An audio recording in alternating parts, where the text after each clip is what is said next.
Brought to you by TechnoSpark 20 series smartphones. I'm superhuman. पहला comment आपका BJP में शामिल होने पर। दुनिया की सबसे बड़ी पार्टी है और दुनिया के सबसे लोकप्रिय नेता नरेंद्र मोदी जी हैं, देश के प्रधानमंत्री हैं। तो उन लोगों के नेतृत्व में अब मिलके काम करूंगा, बिहार के लिए काम करूंगा और काम वही करूंगा जो पहले करता था, बस तरीका थोड़ा सा अलग हो जाएगा। मंजिल मंजिल बस एक ही है, किसी भी हाल में जो है बिहार के लिए काम करना है, मज़दूरों के लिए काम करना है। उन लोग अगर मेरे वजह से दो लोगों की भी ज़िंदगी बदल जाए तो मैं अपने आप को सौभाग्यशाली महसूस करूंगा। पहले मैं आवाज़ उठाता था, अब मेरे हाथों में कुछ ताकत रहेगा। मैं कहीं जाके जो है मैं ब्लॉक में जाके बोल सकता हूँ कि इनको प्रधानमंत्री आवास योजना नहीं मिला है, दो लोगों को प्रधानमंत्री आवास योजना दीजिए, क्यों नहीं दीजिएगा। अगर एक कैटेगरी फुलफ़िल कर रहे हैं तो देना ही पड़ेगा। कहीं अस्पताल में अगर दिक्कत होगा, पहले भी मैं IGIMS, PMCH और एम्स में, पटना एम्स में लोगों का इलाज कराता था। अब मैं और अच्छे ढंग से जो है वहाँ पे इलाज करा पाऊँगा। बहुत सारी चीज़ें हैं, तो मैं अपने आप को सौभाग्यशाली महसूस करता हूँ कि मेरी माँ ने मेरा हाथ पकड़ के जो है नरेंद्र मोदी जी को सौंप दिया कि आप जो है नरेंद्र मोदी जी के नेतृत्व में काम करो। तो और एक यूट्यूबर को अगर देश का, दुनिया का सबसे बड़ा पार्टी अगर मौका दे तो ये सौभाग्य ही की बात होगी। नहीं, यूट्यूबर जो है कंटेंट क्रिएटर होते हैं, मतलब मैं यूट्यूबर जैसे शब्द से थोड़ा सा नहीं, मैं एक्चुअल में यूट्यूबर ही था। हाँ। ऐसा नहीं है, और अभी भी हूँ। और नितिन गडकरी जी भी अपने आप को यूट्यूबर कहते हैं, लेकिन यूट्यूबर का प्रकार अलग अलग होता है। जैसे न्यूज़ होता है, न्यूज़ में इंटरटेनमेंट सेगमेंट होता है, स्पोर्ट्स सेगमेंट होता है, क्राइम सेगमेंट होता है, पॉलिटिकल सेगमेंट होता है। वैसे ही यूट्यूबर में भी अलग अलग सेगमेंट होता है। मैं यूट्यूबर में वो ग्राउंड रिपोर्टिंग करता था, ग्राउंड की चीज़ों को दिखाता था, और आज भी मतलब कि आगे भी मुझे मौका मिलेगा तो मैं वीडियो बनाऊंगा, चीज़ों को दिखाऊंगा। अगर बीजेपी की खामियां होंगी, JDU की कई खामियां होंगी तो वो दिखाएंगे। आपको क्या लगता है कि बीजेपी में कुछ? आपसे पूछ रहा हूँ। मैं आपसे पूछ रहा हूँ, आप पत्रकार हैं, बहुत सारे जगहों पे पत्रकारिता की हैं, तो एक दो खामियां बताइए बीजेपी की। नहीं, देखिए ऐसा है कि आपको अगर दिख रहा है तो बताइए। हम तमाम जगह पर ग्राउंड रिपोर्ट कहाँ? वही तो मैं पूछ रहा हूँ, बताइए आप। मैं आपको बता सकता हूँ कि आप बताइए ना। जैसे आप बोलने नहीं देंगे ना तो फिर कोई मैं बता नहीं हम भी पाऊंगा। पत्रकार है, पत्रकारिता से ही आए हैं। देखिए, इलेक्टोरल बॉन्ड्स है, इस मामले पर काफी ज्यादा चर्चा हो रही है। हाँ। ठीक है। हाँ। मंगलसूत्र वाला मामला है, इस पर काफी चर्चा हो रही है। इसके साथ साथ इसमें बीजेपी की खामी है। मैं खामी की बात नहीं कर रहा हूँ। मैं कह रहा हूँ कि जिस तरीके से हमारे देश में जो चुनाव है, दुनिया में सबसे बड़ा चुनाव होता है, उसमें हमें चर्चा हेल्थ, एडुकेशन और तमाम बड़े विषयों पर करनी चाहिए। और हमारा जो विषय है वो एक तरह से लगता है कि विषयांतर हो गया है। मैं एक आपसे पूछना चाहता हूँ, ये बताइए, बिहार में आज से 10 साल पहले आपने सोचा था एम्स बनेगा? आपने सोचा था झारखंड में एम्स बनेगा? 10 साल पहले आपने सोचा था बिहार में दरभंगा एयरपोर्ट बनेगा? आपने सोचा था कि सड़कों का जाल ऐसा बिछा दिया जाएगा कि दुनिया का सबसे बड़ा एक्सप्रेसवे भारत में बनेगा? आपने सोचा था? आपने सोचा था कि दुनिया का सबसे ऊंचा रेल मतलब कि पुल जो है वो भारत में बनेगा? आपने सोचा था कि दुनिया का सबसे बड़ा पुल, टनल जो है भारत में बनेगा? आपने सोचा था कि भारत की इकोनॉमी जो है 7.5% रहेगा उस समय जो पूरा दुनिया में क्राइसिस हो? आपने सोचा था कि अमेरिका का जो बहुत बड़ी बड़ी एजेंसी है, जो सर्वे करती है, रेटिंग एजेंसी है, वो कहेगा कि हमारे देश में भी मोदी जी जैसा एक प्रधानमंत्री की ज़रूरत है? जो अमेरिकी, जो यूरोप के देश वाले जो है भारत में जब आते थे, साउथ अफ्रीका एक बार गुजरात में आया था और एक स्टेडियम में जा रहा था, तो रास्ते में जो है बहुत ज़्यादा जगहों पे कूड़ा उड़ा देखा था, तो उसने कमेंट किया था कि मतलब कि उसने बहुत, साउथ अफ्रीका के प्लेयर बहुत गंदा कमेंट किए थे। आज देखिए स्वच्छ भारत मिशन किस प्रकार से काम कर रहा है। तो अगर 99% अच्छाई है तो 1% गलतियों को सुधारने के लिए प्रयास किया जाए कि हाँ ये सारी चीज़ें हैं, इसको जो है आप सुधार सकते हैं। लेकिन 99% अच्छाइयों को भूल नहीं जाया जाए, तो 99% अच्छाइयों के साथ हम लोग थे, हैं और रहेंगे। मैं आपको बता देता हूँ, आपने काफ़ी बातें कह दी कि आपने कहा कि कॉमनवेल्थ गेम्स जब हुए तब जो है गंदगी को छुपाने, अभी आप समझिए कि जिस तरीके से अभी की स्थिति है, G20 में हम लोग पेंट करते हैं, ठीक है, वहाँ पर दीवारें लगा देते हैं, वो सब भी नजर आता है। और बात G20 में दीवारें नहीं लगाई गई। सुनिए, बात इकोनॉमी, मैं बता रहा हूँ, मैं आपसे पूछ रहा हूँ, आप बताइए, एक सवाल का मुझे जवाब दे दीजिए कि पिछले 80 साल में, मतलब कि 75 साल में बीजेपी का कार्यकाल, ये 10 साल का छांट दीजिए, तो बचा हुआ कार्यकाल में आप बताइए कि कांग्रेस ने कितने गरीबों के लिए घर बनाया? उससे जो है 2 गुना से ज़्यादा घर जो है ना ये 10 साल के अंदर गरीबों के लिए बना है। आप कहते हैं कि महंगाई बढ़ी, आप रेशियो कंपेयर कीजिए कि 2004 से लेके 2014 के बीच में मनमोहन सिंह जब देश के प्रधानमंत्री थे तो उस समय पेट्रोल और डीजल जो है वो 30 रुपया से लेके और कैसे जो है 75 रुपया तक चला गया, और आज जो है इस 10 साल के अंदर जो है 75 रुपया से लेके 100 रुपया गया, आज 25 रुपया बढ़ा 10 साल के अंदर, तो आप कहते हैं महंगाई बढ़ी। और उस समय जो है 40-45 रुपया बढ़ा, तो आप कहते हैं कि उस समय लोगों के पास साइकिल पे चलने का औकात नहीं था, आज जो है लोग जो है कार पे चल रहे हैं। हर किसी की स्थिति सुधर रही है, लेकिन हालांकि अभी भी गरीबी पे काम करने की जरूरत है, गरीबों के हक के लिए काम करने की जरूरत है।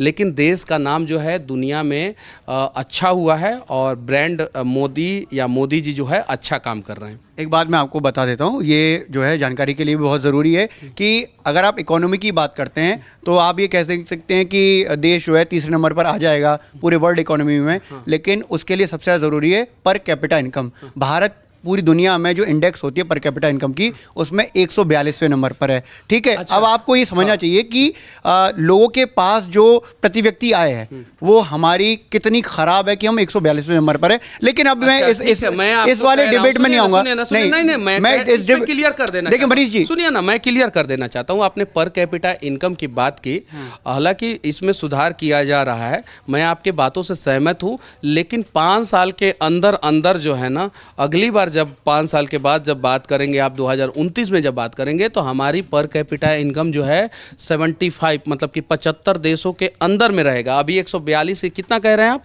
142 ना, तो अगली बार जब 5 साल के बाद बात करेंगे तो 75 के अंदर रहेगा। और हमारा देश जो है ना, जैसे बहुत सारी रेटिंग एजेंसियां ने कहा कि दुनिया में सबसे ज़्यादा गरीबी पे काम जो है भारत में हुआ है। कहा एजेंसी ने कहा बहुत सारे कम से कम 40 करोड़ लोगों को गरीबी रेखा से ऊपर उठाया गया है। आप ही के चैनल ने चलाया है, मैं YouTube पे जो है सर्च मारिए, मैं दिखा दूंगा, आप ही के चैनल पे चलाया गया। ये सर्च मत करिए, अभी सर्च करके ये बताइए। देखिए काम हो रहा है। आप निर्दलीय चुनाव लड़ने वाले थे। 93% जो है रेलवे इलेक्ट्रिसिटी हो गया, 93%। अमेरिका में जो है 70% है, ये चीजें नहीं दिखाइएगा। चाइना में जो है 65% है, ये चीजें नहीं दिखाइएगा। थोड़ा सा मेरा डेटा अगर ऊपर नीचे हो जाए तो मैं माफी चाहता हूं, पहले ही ऑन कैमरा कह रहा हूं। लेकिन भारत में 93% रेलवे जो है वो इलेक्ट्रीफाई हो गया। तो जो अच्छा चीज़ हो रहा है उस पर भी हम लोग बात करें, और जो गलत चीज़ें है उसको सुधारने के लिए भी बात करें। जैसे आपने 142 बोला, मैंने माना कि नहीं माना, और मैं ये भी कह रहा हूं कि अगले 5 साल के अंदर आप देखेंगे कि वो 75 के अंदर रहेगा हमारा देश। चलिए एक चीज़ बात और कर लेते हैं। आप निर्दलीय चुनाव लड़ने जा रहे थे, ठीक है, गलत तो नहीं है, मोतिहारी से, पश्चिमी चंपारण लोकसभा क्षेत्र से। ठीक है। एक बात बताइए कि जब आप लड़ने जा रहे थे तो आपकी बातचीत कहाँ से शुरू हुई बीजेपी से कि आप वहाँ पर प्रचार करने के लिए आ गए? आप समझिए, आपकी बातचीत एक दिन में तो नहीं हुई होगी ना, फोन कॉल पर। कल बात हुई थी। माँ को शायद से दुनिया का कोई भी बेटा नहीं समझ सकता है, और माँ दुनिया के हर एक बेटा को समझती है। मेरी माँ परेशान थी पिछले 2 साल से, जो है उन्होंने कभी हंसा नहीं था। बीपी का प्रॉब्लम है मेरी माँ को, आँख का भी 2 बार ऑपरेशन हो चुका है। जब मैं जेल गया तो माँ को पता था कि किन किन लोगों ने मदद किया था। पहले ऐसे नेता थे मनोज तिवारी जो दिल्ली से फ्लाइट से गए थे मेरे से मिलने, समय होने के बावजूद 11 बजे गए थे, समय होने के बावजूद जो है उनसे मुझे नहीं मिलने दिया गया। वो मेरी माँ से मिले। विनोद तावड़े जी कम से कम 5-6 बार जो है मेरी माँ का लेटर लेके आवाज़ उठाए मेरे लिए। बहुत सारी चीज़ें हैं। तो माँ ने बोला कि नहीं, आप जो है इन लोगों के साथ मिल के काम करो, मान सम्मान सब कुछ मिलेगा। तो मैं जो है यहाँ पे आ गया और माँ की बातों को नहीं काट पाया। माताजी ने कभी बोला ये बात? माताजी कल मुझे 6:10 पे शाम को जब मुझे घर से जो है पटना एयरपोर्ट पे लेके गई, तो मैं बोला कि यहाँ से क्या मतलब कि क्या, तो फिर मुझे 6:10 पे पता चला कि 5 मिनट के अंदर मनोज भैया आ रहे हैं। और वो आए, माताजी से मिले, प्रणाम किए, माताजी से बातचीत किया, और उसके बाद से हम लोगों को लेके जो है वो दिल्ली चले आए। तो माताजी के संपर्क में थे मनोज भाई? माताजी के संपर्क में थे, मेरे मित्र मनी द्विवेदी हैं उनके संपर्क में थे, मेरे मित्र मोहित है उनके संपर्क में थे, मेरे भाई आपसे संपर्क में नहीं थे, बाकी सबसे संपर्क में थे। 2 मेरे मित्र से, एक भाई से और एक मेरी माँ से वो संपर्क में थे। और एक और मैं बात कहना चाहता हूँ, देखिए हम लोग जो है सीधे साधे लोग हैं, भले कुछ लोग जो है विरोध करे जो भी करे। मेरे पिताजी अभी आर्मी में हैं, 75 kg उनका वजन था, 61 kg हो गया, टेंशन में। हर बाप चाहता है कि उसका बेटा सुरक्षित रहे, हर बाप। तो बहुत सारी चीज़ें हैं। पारिवारिक रिश्ता को निभाना इतना आसान नहीं होता है, तो मैं उन चीज़ों को समझता हूँ कि मुझे किसी को खोना नहीं है और सबके साथ मिलकर अच्छे ढंग से काम करना है। माँ की बातों को समझा, भाई की बातों को समझा। मेरी भाई की जो पत्नी है उसने अपना गहना बेच दिया मुझे जेल से निकालने के लिए, ठीक है, वो सबको पता है, कागज़ है मेरे पास, ठीक है। उसने गहना गिरवी नहीं रखा, बेच दिया, ठीक है। हमारा ज़मीन बिक गया, ठीक है। पिताजी बीमार हो गए, माँ का आँख का ऑपरेशन कराना पड़ा, तो बहुत सारी चीज़ें हैं बस। तो हाँ, लेकिन एक चीज़ मैं वादा करता हूँ कि मनीष कश्यप जो है ना, पहले भी गरीबों के लिए काम करता था, अभी भी करेगा। और बिहार में अगर कहीं गलती देखिएगा तो आप मुझे बताइएगा, मैं उसको सुधरवाने का प्रयास करूँगा। और अगर सुधार नहीं होता है तो मैं आपके साथ जहाँ बोलिएगा, जिस प्रकार से बोलिएगा, उस प्रकार से आवाज़ उठाऊंगा। मनीष भाई, सब लोग भले चंगे हो जाएं, ऐसी मेरी प्रार्थना है। Raju please carry on. आपने एक चीज़ बोला मनीष भाई कि आप बीजेपी में जब आए तो आपको 6:10 तक पता नहीं था। नहीं था। नहीं था।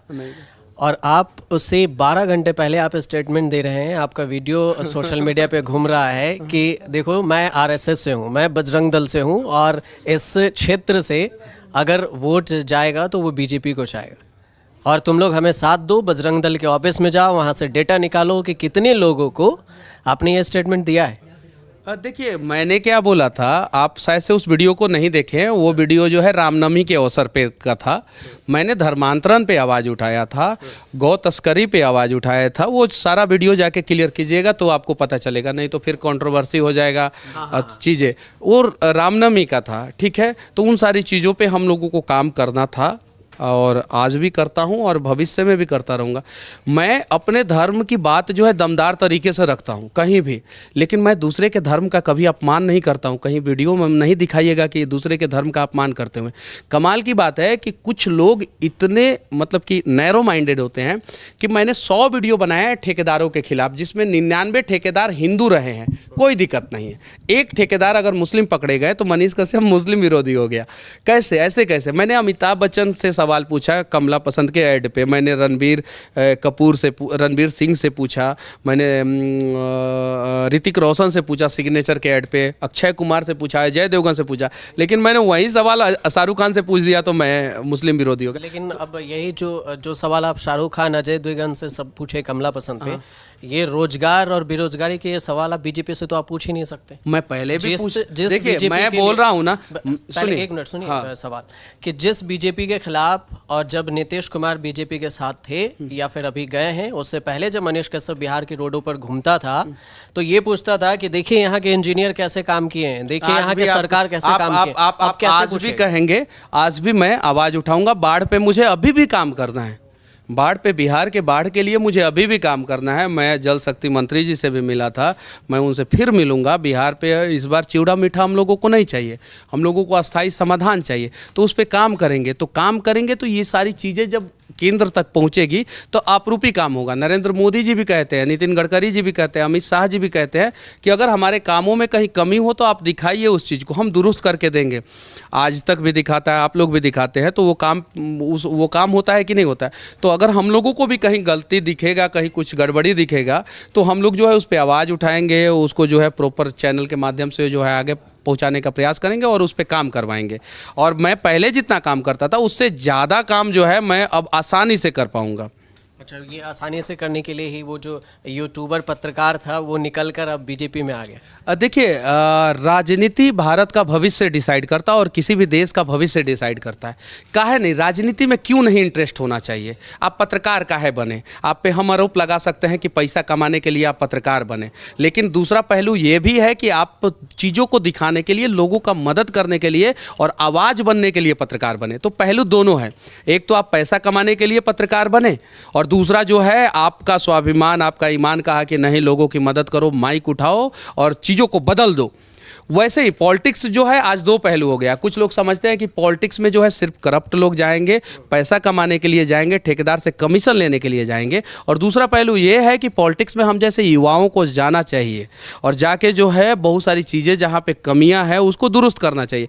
तो दूसरा पहलू भी आपको दिखना चाहिए। जैसे मैं आपका पहलू देख रहा हूँ कि आप एक ईमानदार पत्रकार है और अच्छा काम कर रहे हैं। आप क्यों आए हैं फिर? मैं अच्छा काम करने के लिए आया हूँ। क्योंकि अगर पत्रकार के दो पहलू हैं तो नेताओं के दो नहीं 10 पहलू हैं। एक तरह से सुनिए, देखिए 10 पहलू के बारे में मैं नहीं जानता हूं। मैं अपना पहलू इतना जरूर कहूंगा, सुनिए मैं अपना पहलू इतना जरूर कहूंगा कि मैं अच्छा काम करने आया हूं और यहां पे अच्छा काम करूंगा और वो चीजें आपको देखने को मिलेगा। अभी तो पहला दिन है, पहला ही दिन सूली पे चढ़ाने का प्रयास काहे कर रहे हैं? आप हमारे कामों में गलती देखिएगा तो आप मतलब कि जितना प्रमुखता से आप मेरे से सवाल कर रहे हैं, कड़वे सवाल कर रहे हैं, आगे भी कीजिएगा। अगर गलती देखिएगा तब सवाल कड़वे अभी नहीं है, मौका तो मिला नहीं, गलती तो किया नहीं, तब तक जो है आप सब कुछ।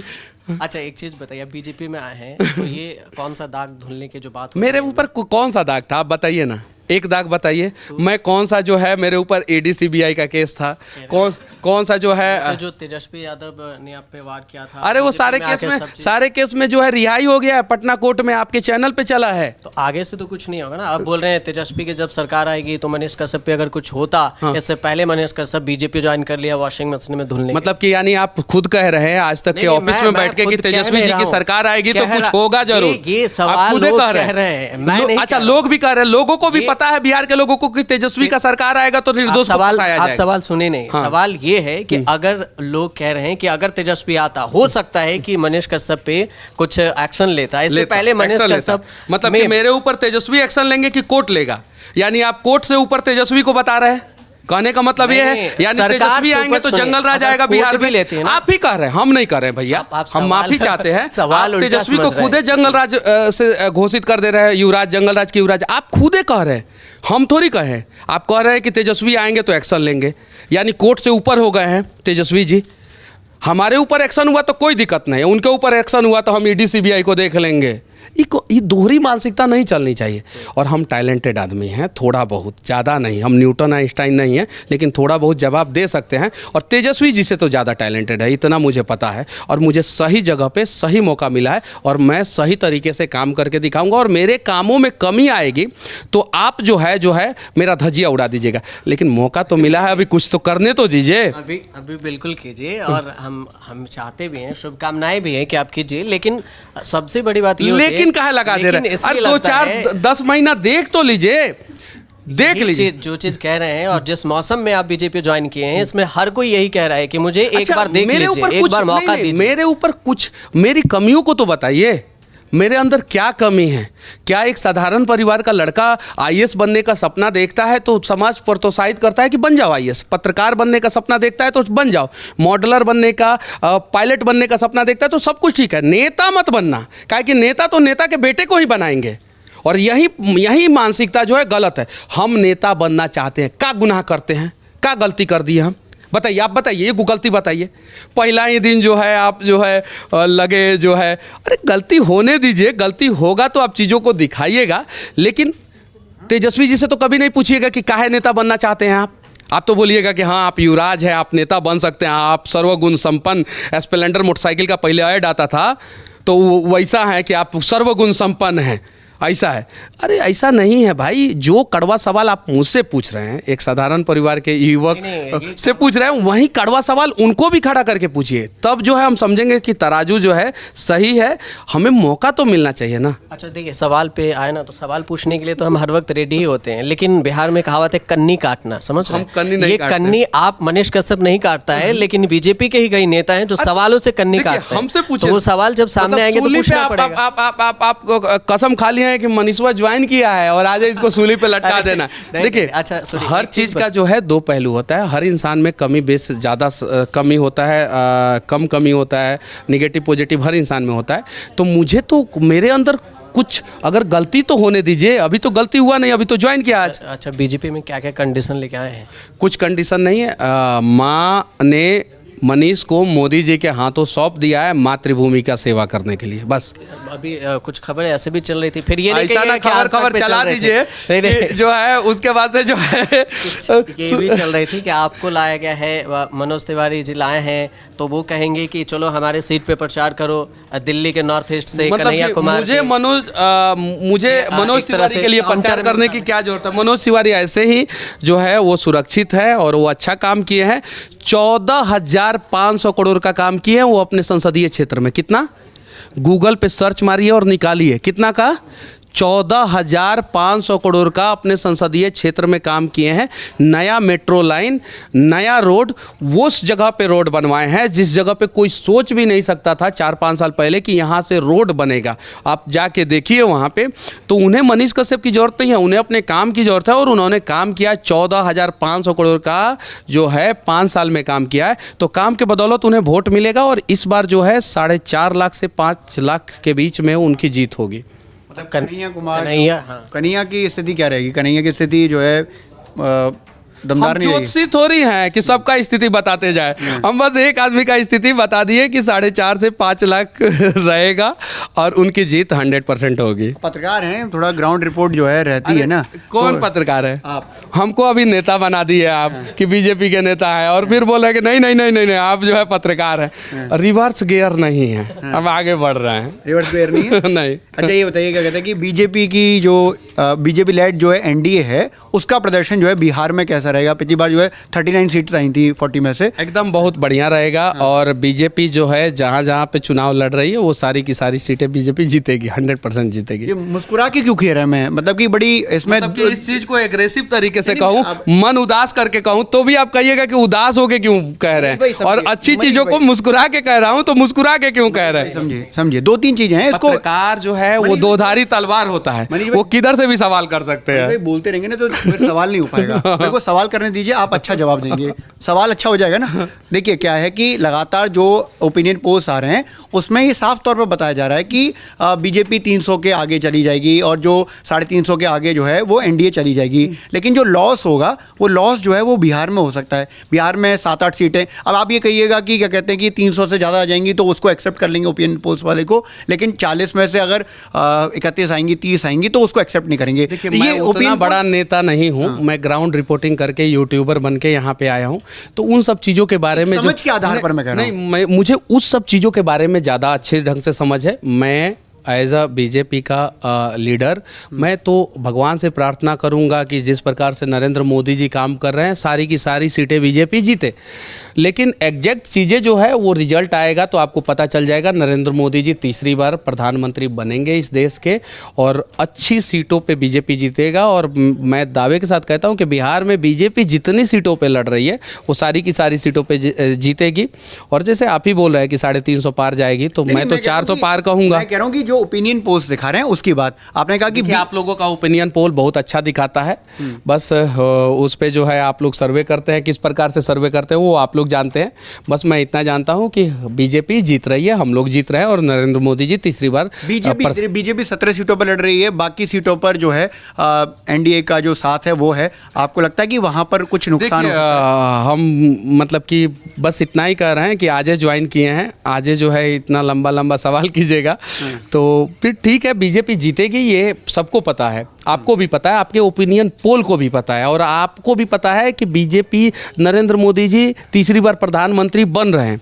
तो बस बन जाने दीजिए, लड्डू लेके आऊँगा, खिलाऊंगा और उसके बाद से और सवाल कीजिएगा, जवाब दूंगा। अच्छा मनीष भाई, लास्ट में 2 सवाल आप मुझे ये बताइए कि एक तो ये बताइए कि बिहार में जो एनडीए का है सीट बंटवारा, उसमें परिवारवाद वाली राजनीति भी इन दिनों बहुत चल रही है, जिसको लेकर मोदी जी कहते हैं हम परिवारवाद के खिलाफ। देखिए, कुछ चीज़ें जो है अगले वीडियो में बातचीत करेंगे, अभी मुझे भी कहीं निकलना है और एग्जैक्ट चीज़ें, लेकिन ये बात सत्य है कि ये बात सत्य है कि जो इन्होंने बिहार में कहा ना कन्नी काटने वाली बात, नहीं वो कन्नी मुझे नहीं समझ काट रहा हूँ, मुझे और भी जगह पे जाना है। हाँ, पहला चीज़, दूसरा चीज़, परिवारवाद अगर है तो चरम सीमा पे कांग्रेस में है, आरजेडी में है। आपने देखा मीसा भारती को टिकट मिल गया, अगर मीसा भारती बीजेपी में होती तो उनको कभी भी टिकट नहीं मिलता। रोहिणी आचार्य को टिकट मिल गया। और नरेंद्र मोदी जी जैसा व्यक्ति, चाय बेचने वाला व्यक्ति, कुछ लोग बोलते हैं कि चाय बेचने का कहीं फोटो नहीं है, वीडियो नहीं है, लेकिन गरीब परिवार का वो थे, ये बात सबको पता है। ठीक है, तो गरीब परिवार का एक व्यक्ति जो है वो देश का प्रधानमंत्री बन गया, और मेरे जैसे यूट्यूबर को जो है वो बीजेपी जो है बुला के ज्वाइन कराती है, तो ये अपने आप में सौभाग्य की बात है। और बीजेपी टैलेंटेड लोगों को मौका देती है। लेकिन आरजेडी में चले जाइएगा तो आप 7वां पास भी रहिएगा ना, और लालू जी के लाल रहिएगा ना, तो आपको उप मुख्यमंत्री बनने का मौका मिल जाएगा। रोहिणी आचार्य जैसे लोग जो सिंगापुर में रहते हैं, उनके बच्चे सिंगापुर में पढ़ते हैं, और वो लोग आके कहते हैं कि मैं सारन की बेटी हूँ, उनको टिकट मिल जाता है, मीसा भारती को टिकट मिल जाता है। परिवारवाद की प्रकाशता वहाँ पे है, ये चीज़ है। लेकिन हालांकि हर जगह थोड़ा बहुत होता है, लेकिन बीजेपी में टैलेंटेड लोगों को ही मौका मिलता है ज़्यादातर।